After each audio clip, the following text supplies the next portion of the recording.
performance techniques. Hi coaches, my name is Rashad Elby. I'm Andy Ryland. In today's episode, we're going to talk about new versus old terms.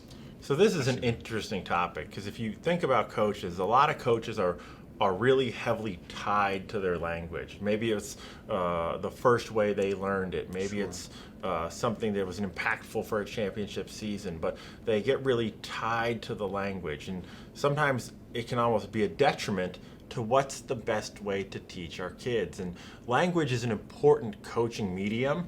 It's important for our communications, but as coaches, we also have to look for better ways to do it. We have to look for new and maybe improved language, but also maybe the application, the how to change language within our program. And this is something we faced with our tackle system. So for those that have been with USA Football for a while, you guys will remember that when our shoulder tackle system came out, we adopted a set of language that was worked on with actually 3 different groups when we came together to launch the program on how we were going to talk about the tackling. And as that information came out, as it became part of our certification, more and more coaches started using it, and it becomes adopted kind of by the mainstream or by the coaches. And then when we had launched the advanced tackling system, we added some new language, and for some coaches that was difficult to take. For some coaches, it was great to take. So let's talk a little bit about how we might use language, or why we would choose specific language to integrate into our system. Sure. I think, Andy, anytime you talk about the evolution of the game, as the game changes, you're always going to have to adapt to your players and what the players are doing, what the players are learning. How can I best communicate with my players that I have now, and not always think that the way we've always done things are the best. So I like what you're talking about. I like what you're saying. I like how USA Football is adapting and is pivoting to changing the lingo, changing the verbiage of the tackle system. I think we have to agree that the principles are of the utmost importance. Correct. But we do have flexibility with the language. So we can change language to meet our team. And we saw this very much when Seahawk tackling came out. I know within a couple days, it felt like other programs had dog tackling, hornet tackling. It wasn't anything magical, but they were trying to make it their own. Sure. And that's important for coaches. That's important for players, is how can we bring it into ours? So your team may use our exact principles, but there may be certain language you tweak to fit your team, to fit your culture, to fit the different things you do. Again, having a conversation with Richie Gray, he was talking about the language they use with South Africa, which is a very heavily farm-oriented country. Mm-hmm. It was about the Big Five. It was about the lions and the elephants and the animals that made up their thing. Then coaching in France, there was a much different metropolitan feel, much different type of player, much different culture within the team. Sure. And they tweaked some of the language to make it meaningful to them. That's a simple thing coaches can do. Sure, and I know, kind of taking this to the field now a little bit, as an offensive coach, when we talk about, for instance, our 4 verts package, we'll often refer to that as Cheetah. Just call it Cheetah. Fast, run straight downhill, running, just trying to find open space in 4 verts. So, trying to make our communication as easy, as quick, and as efficient, so our quarterback can just pop up to the line of scrimmage, cheetah, cheetah, cheetah, cheetah in his communication. Hey, everybody knows we're running 4 verts. Make it simple, make it efficient. Cheetah symbolizes fast, get downfield.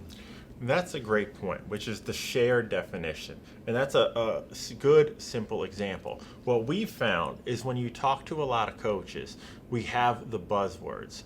But the key thing is to make sure the buzzwords mean the same thing to everyone. So here's a simple challenge. You could take some of your buzzwords, just put the words, and then ask your coaching staff to describe them. What you may find is you have some little tweaks in how they describe a particular buzz term and how it relates to tackling. So we're big believers in a shared, unified language, and that means something that's not quite as sexy to coaches, but definitions. So it can be incredibly helpful for us to do something like this. So here we have some of our KPIs. What we've done with the KPIs is we've defined what they mean to us. So every coach and our staff now knows that arm clamp, right, is a word we have deliberately used to replace wrap. We like it because we think the visual image it creates, a workbench tool, crushing strength. We like the romanticism around doing that work.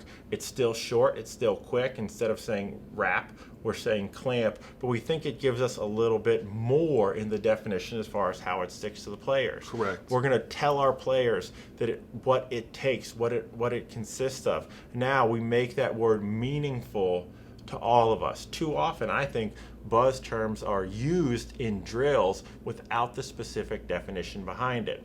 If you find yourself in that situation, it's a simple way to create these quick, easy definitions to allow your coaches to speak the same words.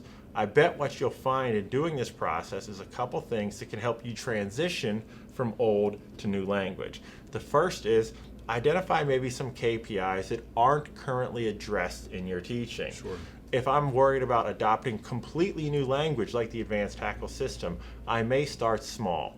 What are the 3 to 5 things we're currently not teaching that we want to bring in? Or Sure. maybe it's one of the things you're not doing a great job teaching, you didn't feel like you were strong enough in last year, so you're going to re-emphasize it. Maybe we're going to rename it, we're going to assign a definition to it, and we're going to make it a focus of our program. This allows coaches to introduce new language at a reasonable pace. Just because you're an advanced tackle system coach doesn't mean you have to coach all 37 KPIs on day one.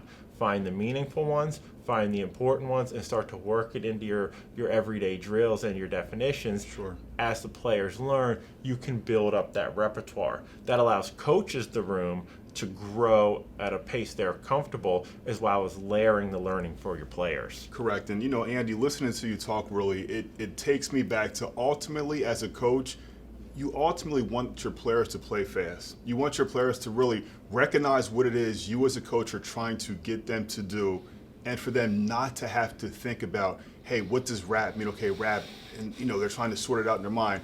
Clamp just tells me I have to clamp. I have to lock on, like you were saying. So you want your players to just be able to think fast and react to what they're doing on defense. 100%. And while these terms have been great for us, I'll be the first to say every coach has to be aware. The way that you learned it, the words that most made it sink for you, might not work for your players. And I think we've all seen that example where we're saying the same things over and over and it's not translating. Well, maybe you're not using words that are meaningful to the players. Correct. They're the words that were meaningful to you. Most of these KPIs are not the way I was originally taught to tackle. Now the principles are the same, but we found new language that we like better in its relatability and the visual image that it creates, the picture it paints for our players. And that should be the consistent goal of a coach to grow. Consistency is hugely important, but consistent teams don't rest on their laurels. Consistent teams are always striving to get better in the offseason, and some of that might be as simple as finding new language and new words to help your players understand the tasks you're asking them to complete. At the end of the day, coaches, you're teachers, and in order to teach, you want to ultimately get your message across to your students and to your players. So finding ways to identify and help your players relate to what it is you as coaches are trying to get them to do is all we're talking about right here. This is all Andy and I are talking about with, your new terms versus your old terms. So finding ways and finding what players are able to identify with is going to ultimately make your program and your team a better tackling team. And the last thing we'll leave you with, for coaches that find a new term, whether it's a KPI, a method of tackling, calling it levels or heights, they're often afraid of breaking what they've done for so long. They're afraid of change. Players are actually really great at change. If you think about every time you change offensive coordinators, change defensive coordinators, I know it's happened to both of us as players, you have to learn a new language. Players are able to quickly learn a new language if it's taught really well. So if you think it'll add value to your program, don't be afraid of it just because you already have terms in place. Chasing better terms, better communication, and the language of coaching will actually set you farther ahead and make you a better program in the long run. For all the KPIs and tackle terminology used in advanced tackling system, check out footballdevelopment.com where you can get 3 free lessons when you sign up. And I'm Rashad Elby. I'm Andy Ryland. See you guys in our next episode of Tackleticians.